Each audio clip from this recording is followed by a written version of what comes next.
This is the Inferno Podcast, the official podcast of UAB Athletics. Blazer fans, this is the place each week to get an inside look into UAB Athletics. This episode is brought to you by Pearl River Resort.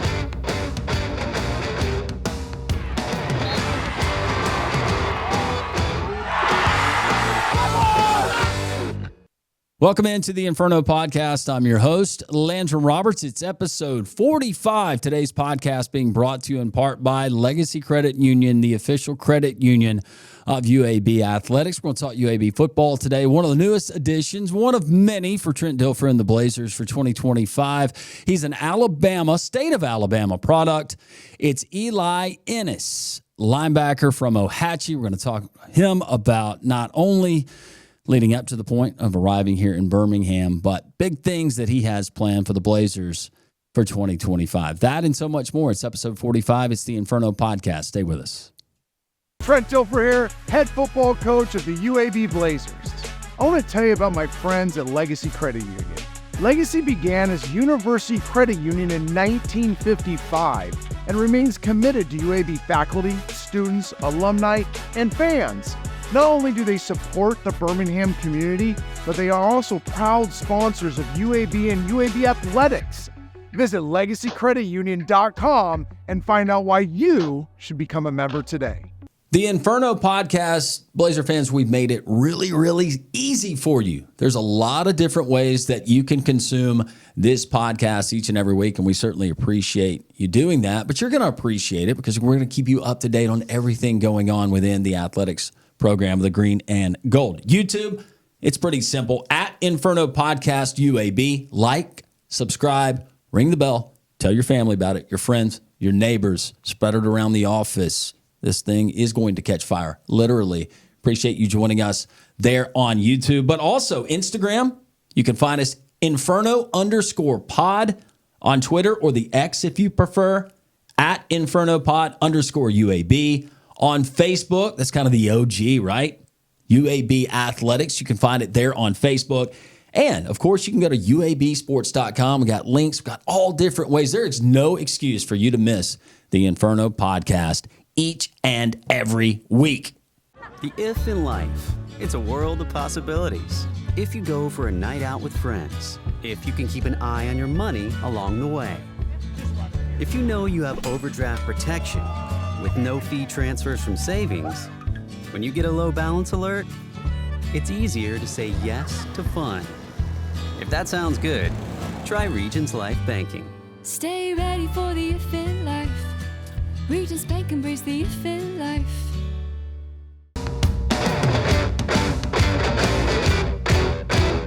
Welcome back into the Inferno Podcast. Landrum Roberts. I am your host. It's time for our Student Athlete of the Week segment, and it comes from the way of football. One of the newest additions to Trent Dilfer and the Blazers, and boy, he is going to be key this year for the Blazer defense. It is transfer linebacker Eli Ennis, one of Alabama's own. Eli, how are you? I'm doing great.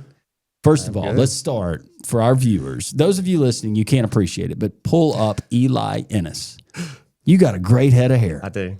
It's been growing now for probably close to 6 years. Haven't done anything to it. So those of you who can't see it, think Troy Polamalu. I'm sure people probably throw that out to you a lot. So like a funny thing is when I got to Nichols, like my first school, a lot of the guys didn't even know my actual name until probably a month or two into the season, because they either called me or Polamalu or Tarzan. It was like my top two. They didn't even know my name. Either one of those, if you're a guy and you're getting called Polamalu or Tarzan, those are both winners. Yeah. Either one was okay with me. I was fine with it.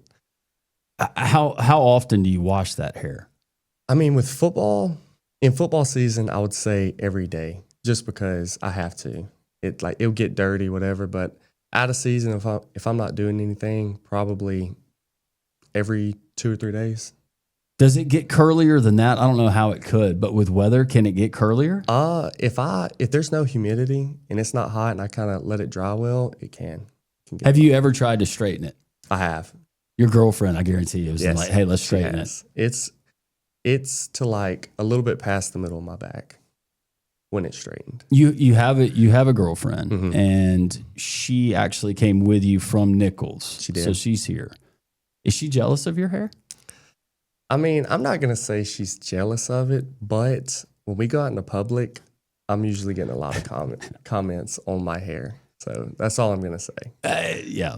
Well, baseball, but especially football, underneath the helmet, and you running around and making a gazillion tackles like you're going to do this year for the Blazers. Yeah, it works with it. Looks really good. I said you were one of Alabama's own, Ohatchee High School, where based on your bio, you did everything. You were all-state selection, but also on the offensive side of the ball, you played quarterback. Yeah. So, I mean, when I was getting recruited and like going into college, a lot of people and like even myself thought that I was going for like some type of running back position, because I would say offense was offense was number one, then defense was my number two. So yeah, I played a lot of offense.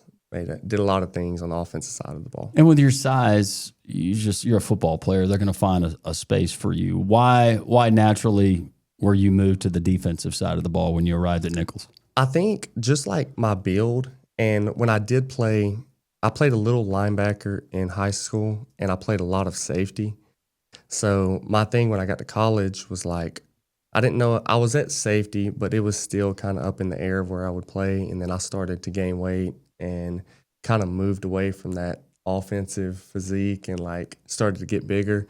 And that's when they moved me to linebacker. You were an All-American at Nichols. An All-American is All-American, FCS, FBS. You throw in three letters, it doesn't matter. You excelled at a high level where you were. Being at Nichols, not that you never thought that you would, but did you ever envision yourself playing somewhere else? Well, I mean, after my first year there, I had a really good freshman year. My sophomore year was I wouldn't say I had a bad year, but it wasn't as good as my freshman year. And I was kind of telling myself, because that was the plan. Like, I obviously wanted to play in the FBS school. Like, just the atmosphere was something that appealed to me that I liked. And I was telling myself, I was like, well, if there is a year to do it, it's now. So I think going into my junior year of college, it was a lot of like getting better, prepping, fixing things that I may have messed up on last year or wasn't 100% good at. And once I had my junior year, it opened up my eyes, like this could be a possibility of me going and playing somewhere else. Even though I love Nichols, I did want to play on FBS level. Yeah, and you said even up to the last moment, as we were talking before we came on the air, that it was still a really, really tough decision for you to leave. Yeah. Explain why. So, I mean, I'd been there. I left Ohatchee, went to Nichols, and that was like my family for 3 years, if not more. I made so many friends that I would consider my family. I had such a great relationship with all my coaches. And even then, it was still a last-minute thing because after my freshman year, people were like, transfer. And I was like, I don't know if I want to do that. So I didn't transfer. After my sophomore year, people transfer. And I was like, I don't want to do it yet. Like, it's kind of hard to leave. And then, like I said, that junior year was just me like mentally prepping myself and actually getting ready to making that decision. But I still have so many connections and friends down there. Like I'll visit throughout the summer. I'll go down and see them. Was your portal journey, Eli, was it pretty bang from the standpoint of when you entered to prospective schools? UAB was certainly not the only school that was vying for your services. What was that like? Was it stressful? Oh my gosh, it was super stressful. So it was the first time I was in the portal. I really didn't have too much information on it. And I got in December 22nd. So this is 3 days from Christmas. And the day that I got in, I probably had 2 or 3 offers. And I wasn't even technically in it yet. I was just like had declared that I was getting into it. So, I mean, from the 22nd until the 30th was phone calls, me texting people. My Twitter, like I didn't have a very big Twitter. I kind of never kept up with it. And from the 22nd to the 30th, I went from like 7 followers to like almost 300. So it was super stressful, just like constantly on the phone. I think the only day that I really got off was Christmas Day. that's when it kind of like laid back and I was like able to relax and like kind of be with family. But it picked up the next day. So that was a super stressful and like new experience for me. Don't give the names of the schools or anything like that. That's not what I'm looking for. But how much interaction had you had with these 2 or 3 offers that you had already received? What were those conversations like leading up to that point? Because it couldn't have been a long period of time. Like leading up to, I guess you eventually, them making the offer to you, how much familiarity did you have with those particular programs that made you the early offers? So the first few, I didn't have a lot. There was one, I'm not going to say the name, but it was super close to home. So that was another that was kind of like tugging on me that I obviously eventually didn't end up going to. But I think the first few I didn't really know much about or like have a lot of knowledge about. But that one school was kind of like where I grew up. Yeah. So. And understandable and not too hard to figure out. So, thus, why UAB? So I think the reason why UAB is because they were starting over. Like from my knowledge, like a lot of the coaches that were here last year are not here now. And then my first day coming in on my visit felt like was the coach's first day. So I thought that was really cool. And then the coaches here are just spectacular. Like their knowledge, their football knowledge, they've played in the NFL, they've coached. So I think that was really appealing to me. The fact that they've been places where a lot of people want to go. I think that was another big thing to why I chose UAB. I'm just going to read off some of these honors, and I know you're a humble guy, but for 2024 at Nichols, Buck Buchanan National Defensive Player of the Year finalist, All Southland First Team, All Louisiana Southland Conference Defensive Player of the Week. The list goes on and on and on and on. You've got all kinds of accolades. You certainly have the size. You seem like you have a wonderful spirit. And speaking of that, your spirituality, your faith, and we were discussing that. How much did you lean on your faith in making this decision? And I'm sure praying and saying, is this where you want me to be, Lord? Yeah, I think what it was for me is I kept this mentality even in high school. Like when I make plays, it is because of my faith. Like I just kind of, I don't know, I feel like it helped me. I feel like I made a lot more plays. And then going into my junior year, I had made my mind up like this is something that I want to do if I have the opportunity. So working towards it just every day. Like if it's right for me, it will happen. If it's not, then everything happens for a reason and it's supposed to be like that. So I think once I got into the season and I started to get some traction, I moved positions. I played like a Sam position for the 2 years, and then I played 1 year as Mike, and that was my junior year. So that move, and obviously had coaches that wanted to see me succeed at Nichols. And I honestly think that whole year and then even getting the notoriety that I did was because of that, because I was just every moment that felt like if I had a bad few games or if I didn't start out the way I did, I was like, I would just be praying, just like, is this for me? Come on. Like, what's next? And just kind of at the same time hoping and wishing, but at the same time just letting everything work out. Yeah, it's so cool. And I think those who do have that are believers and do have that faith, and that's primary part of their life for so many years. It's easy for us as human beings, but especially for me personally, where to say, well, I did this. But when I think back, the more things that I try to control, and I could, number one, you realize you can't control certain things, but also a lot of times I was really bad for me. Yeah. So that couldn't have been me. That had to have been someone else, and meaning my God. And I think that's a really cool aspect. As far as that goes, what does that look like? Are you sharing with teammates who have an open ear? I'll share with anybody that wants to listen. I think that was kind of my thing. Even Coach Dilfer is also big on it, and that kind of helped me through because I don't know if y'all know this, but when I got to UAB, I had a leg injury that I didn't know exactly 100% what it was, and it came out to be a cyst/tumor that was on my femur bone. And I went from this whole portal thing to now, like my football career could be in jeopardy because it was that bad. It got to that point, and I was super tore up about it because I was like, I mean, I had all this going for me, and then 2 weeks later, like I had people telling me that I might not be able to play football ever again, and it was like a part of my life. And that was the big thing with Coach Dilfer because I'll never forget this. I just got my MRI to see exactly what it was, and they still couldn't figure it out because it was super, like how it happened, it was super rare.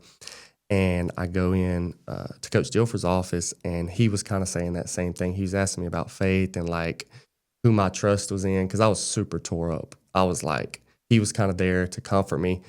So I was super tore up about that. And he was kind of there like, if this is what God wants, like this is what will happen for you.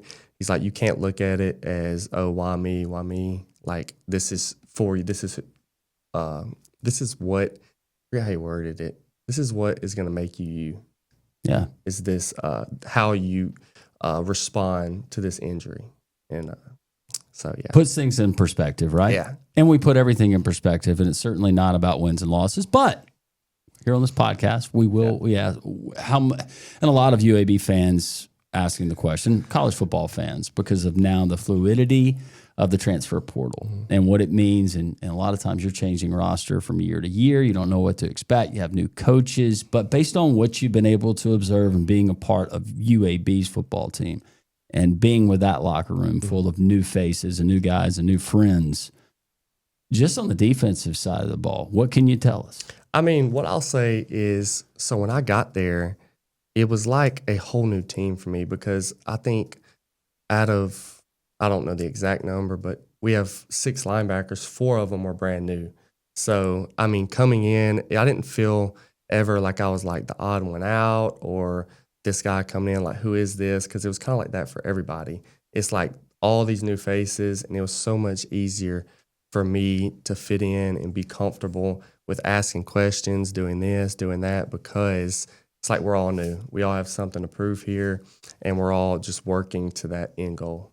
So that was kind of my thing. Well, and not only those things, but putting yourself familiarizing yourself with different terminology, different things. You're based on what you knew at Nichols, and even throughout your high school career, it's different, especially later in your career. But I feel like, anyways, the other supporting pieces that staff has brought in on that side of the ball. Yeah. You got some legit dudes, dudes that have played meaningful football, and you certainly have and excelled at a high level. Yeah, I still think now that I'm learning like new things from them guys because a lot of it, like when I came from Nichols over here and I'm like learning the playbook, learning the plays, they're saying certain things and I'm like, what is this? Like I'm a little confused, but then they explain it. And I'm like, okay, that's kind of the same thing that I was doing at Nichols. It's just called something different. And obviously, I'm learning a whole like different scheme and like doing a lot of different things that I did at Nichols. So it's good to have them there, and they know how to teach, know how to coach, and be in that type of atmosphere to be able to learn quickly and the right way. At your position, how much of adjustment will it be from going? Look, I realize we have Hall of Famers in Canton that played at the FCS level. But how much of a difference from what's been described to you will it be playing every day at the FCS level? And you guys played Power 4 teams. Yeah. But how much of a transition will that be for you? I mean, I think for me, like from my position that I played at Nichols to this one that I'm playing now, I mean, I don't think I'd have a specific like right way to say it, but I will be doing a lot of different things that I did at Nichols. I don't think I'm scared of it because it's an FBS level, because I've played, I mean, our head coach at Nichols, like our first 4 out of conference games were FBS schools. Yeah. Like we played TCU coming off of their national championship. We've played LSU. There's some other ones in there that I want to say some Sunbelt teams and stuff like that. And I mean, going into those games, even then being at Nichols, you kind of look at yourself like inferior, like you're not supposed to be here. And then it's really just about going out there and playing football. Like, I think when we were playing LSU, it's like, don't look at the name on their jersey or what helmets they're wearing or being in Death Valley. It's like, it is just football at the end of the day. I think I kind of carry that same mentality. Like, if I come over and I play comfortable and confident, like I try to do every game, then I can play better than I did at Nichols and excel on this FBS level. People might debate me this, and I told you I was going to bring it up. You wear number 44. Yep. That is the best number ever for a linebacker. Yep. It's the best number ever. I remember, I have an affinity for 44. Hank Aaron. I'm a big Braves fan, but Hank Aaron wore 44. Mm-hmm. Brian Bosworth, back in the day, wore 44. No, you're older. You remember Brian Bosworth wearing that at Oklahoma. Why 44 for you? So I'll give you the true story on 44. So I wore 4 in high school. I had it's kind of crazy how it all worked out. So my senior year, one of my good friends on the football team, he probably 5th or 6th game into the season, he had a brain bleed. And it ended his career right there, obviously. And he was able to survive. He actually came down to a UAB to get surgeries and get better. And we would wear like 44 on our helmets for him. We painted it on our field. And then when I get down to Nichols, I was there and they were giving me my number. And I didn't get to pick numbers. Obviously, it was just kind of given to me. And I go in there and it's 44. And like, he was the first person that I texted and let him know. I was kind of unsure about it. I was like, you know what, maybe I play a year, prove myself, and I can change my number to 4, because that was kind of my number all throughout high school.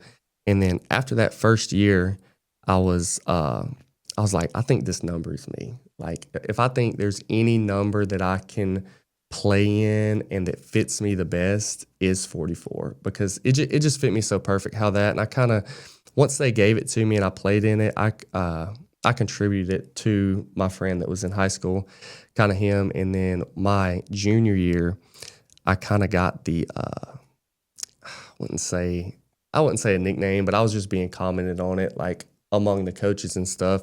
It was 44 Bulldog.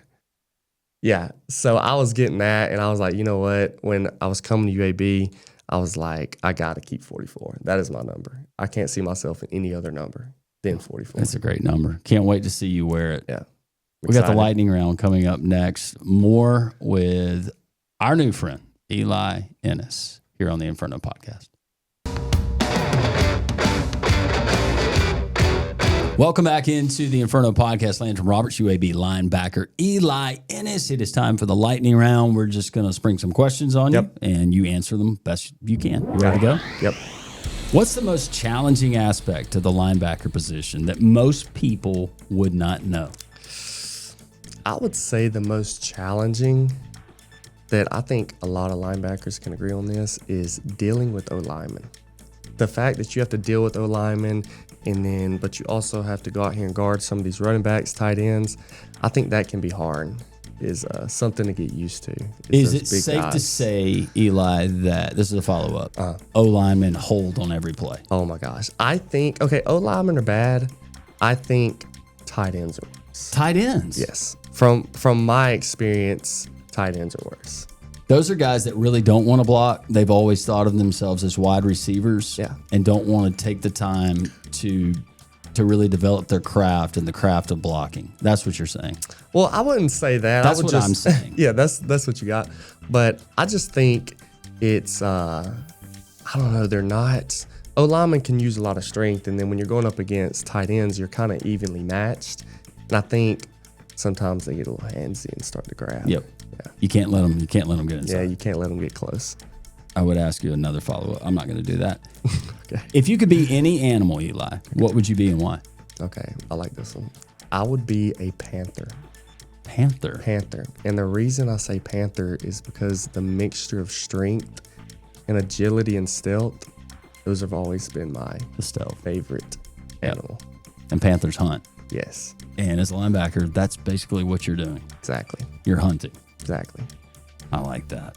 What futuristic invention do you wish existed right now? Some people might say flying cars. I would say time machine. Time machine? Time machines, yes. Why? 100%. I think to just be able to go back and visit historical events. Like that would probably be my number one thing that I would do with it. I don't think I'd go back and change anything as far as like, No, yeah, but like just to go back and things. just to witness certain things. Yeah. I'm with you. Yeah. I think that's probably the If best. someone gave me the option, and not for financial gain, if they said you could go to the future or you could go back, I would want to go back and just witness some of those things for myself. And then you could even go forward. But And some of those things would not be all great things, but it would be, they would. something that you get to see, like not every, I've watched enough documentaries on it. This is going to sound so morbid and sounds awful, but that day in Dallas, where JFK was assassinated, I kind of want to be there. You But could be I'm also knowing what I know from these documentaries. I'm going to be looking and listening for certain things. yeah. I think that like I am a big History Channel guy. Yeah, me too. So that's the reason I think I would choose that. It's just to go back and be a part of some of these historical events. That's really good. Okay. We'll hang out. We'll talk History Channel one day. Okay. If you had to eat one meal for the rest of your life, what would it be? One meal, lasagna. Lasagna? Yeah, that is my like number one favorite thing. And my mom makes amazing lasagna. Just great So, want I think is that what she has every time when you come home? she tries to. She'll ask me, especially on my birthday or something, I'll have lasagna. She'll be like, what do you want me to make? And I pick lasagna. I think it's just something that I wouldn't get tired of or take me a long time. When's your birthday? February 17th. Okay. Yep. So just a few days after Valentine's. Yep, And lasagna seems like kind of a Valentine's-y meal. it is. Where did you take your girlfriend for Valentine's? It was a Summit. We went to okay. eat at the Summit. Yeah. I forget the name of the place now. I'm That's not too okay. familiar with like a lot of They places. got good places around at the Summit. here. Yeah, but we went there and ate. Well, that's fun. If you could speak to any sports figure in history, who would you choose? I think like it could be living or Yeah. Tom Brady. Tom Brady. Yeah, he is like my all-time favorite NFL player. Like in my eyes, he's the best quarterback ever. So if I think I could speak to anyone, it'd be him. 100%. He's the GOAT. Yeah, in my opinion. I remember growing up watching him, I used to hate him because like it was just like you never want to bet on the guys that are like always win or whatever. And I think it may have been after the Falcons and Patriots Super Bowl or the Eagles that I was like, yeah, you just can't go against it. You can't deny it anymore. So that's when I started like loving Tom Brady. Do you own a pair or have you ever owned a pair and worn Uggs? I have not. Okay. Have not. That's a good answer. What's your all-time favorite football moment? My all-time favorite football moment, like in my career? It can be in your career. Let's go your personal Okay, moment. my personal moment, I would say my freshman year, we played, it was like Texas A&M Commerce. It was a team in our conference. And it was a close game. It was 10-10 with like maybe a minute 45, maybe a little bit more.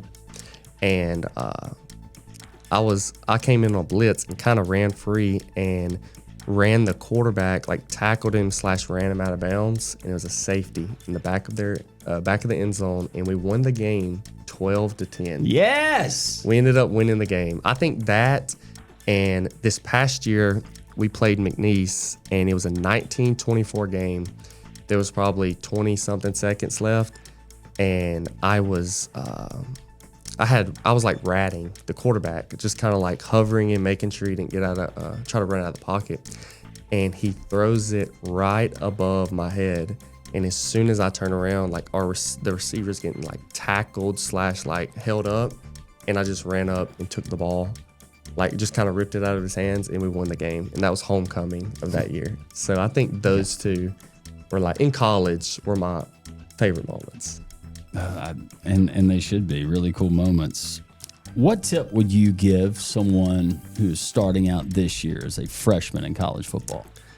I mean, I would say just accept your role. Don't try to do too much, because I think that's kind of what I did the beginning of my freshman year. I was just kind of like expecting more.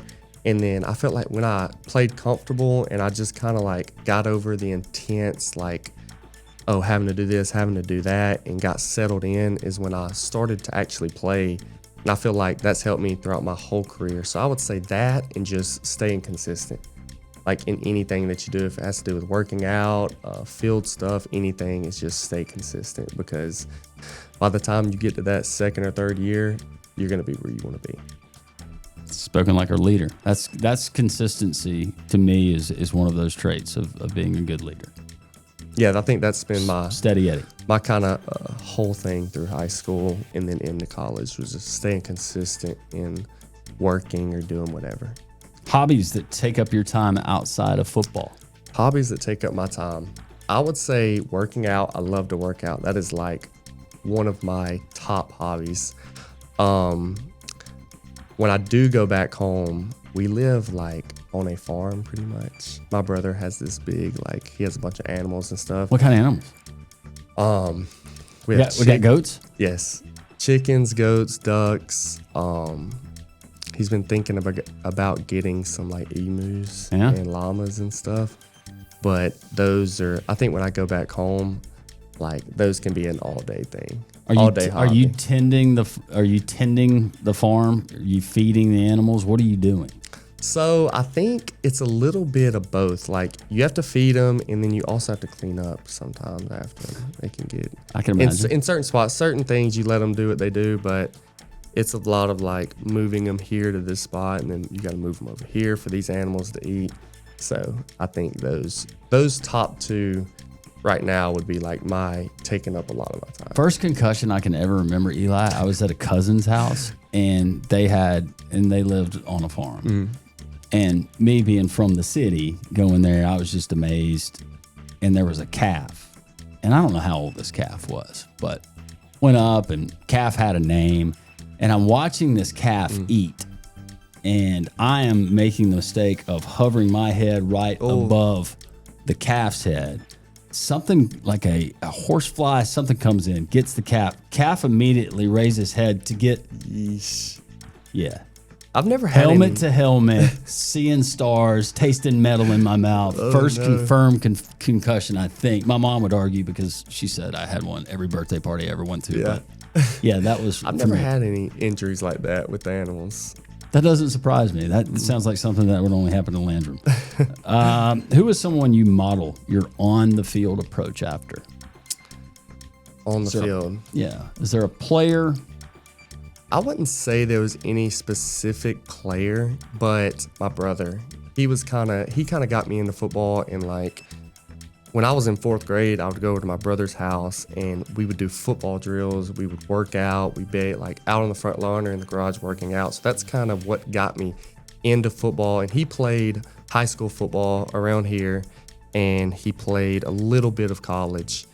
And he was the one that really kind of like, I didn't see a lot of him playing, but just taking the knowledge that he taught me to do better in football. I think that's really someone that I look up to when it comes to like the sport, because he is really the one that got me into football. I remember when I was in 9th grade, I didn't run the ball at all. I played nothing but defense in 9th grade. And one day, like I go over to his house and he's like, why aren't you running the ball? He's like asking me these questions that I have no answer to. And I'm like, I don't know. I'm just not getting the ball, whatever. And he's like, okay. So I think 30 minutes later, he gets a football and he ties a rope around it, because he thought that my thing with not running the football was because I couldn't hold on to it. It was like having trouble with fumbling.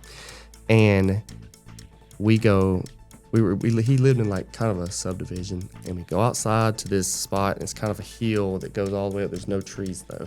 And he ties this rope around this football, and I held it, and I'm running up this hill, and he's just snatching on it. So I think he's really been the one that I've like looked up to. I mean, sounds like you got a great older brother. Yeah, I could pick a million like good football players that I've kind of like looked up and seen, but I think a lot of that doesn't matter. Like I'm gonna play football how Eli plays football, and I think he's the one. if I had to pick anybody. I know you got nicknames and from your past, but what do you think about Ennis the Menace? I think I have only heard that nickname one time. I've been called that nickname one time. Please tell me it was somebody legendary who called you that. Okay, I don't know exactly who it was, but my senior year of high school football, we played, I think it was Geraldine, like the first round of the playoffs. And we ended up beating them 32-13, but it was kind of a rocky game in the beginning. Like they were up on us 13-0 up until the third quarter.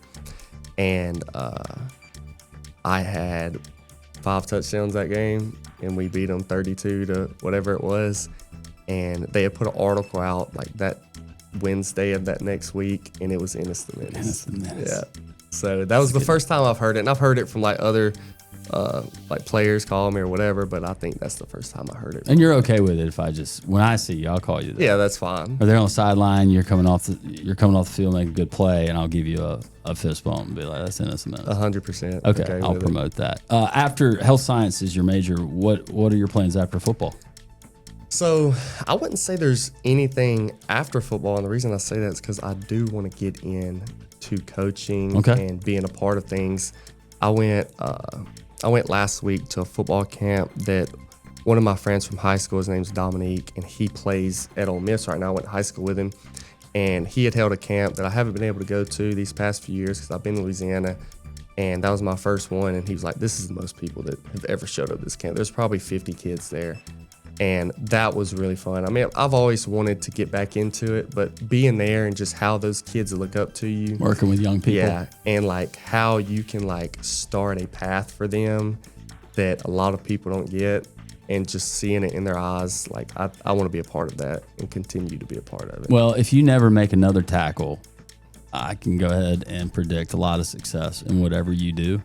But we're certainly glad that you're going to be doing it as a UAB Blazer in 2025. Exciting. Anything you'd like to tell the Green and Gold Nation before we leave? I just want to say that I am so glad to be here. I mean, the coaches, everybody has taken me in and welcomed me with open arms. I'm glad to be technically home. I wouldn't say it's 100% home, but I'm so much closer to home. And being able to, like, I've had so many people back home. It's like, I'm so glad that you're this close. We get to come watch you. So I think that's exciting. I think they're a part of the Blazer Nation now, is some of the fans that I had at Ohatchee. So I'm just excited to get on the field and hopefully translate a lot of things that I did at Nichols. Number 44 on the field, number 1 in your hearts, Blazer fans. It is Eli Ennis the Menace. Yep. Coming to a stadium near you, coming to Protective this fall.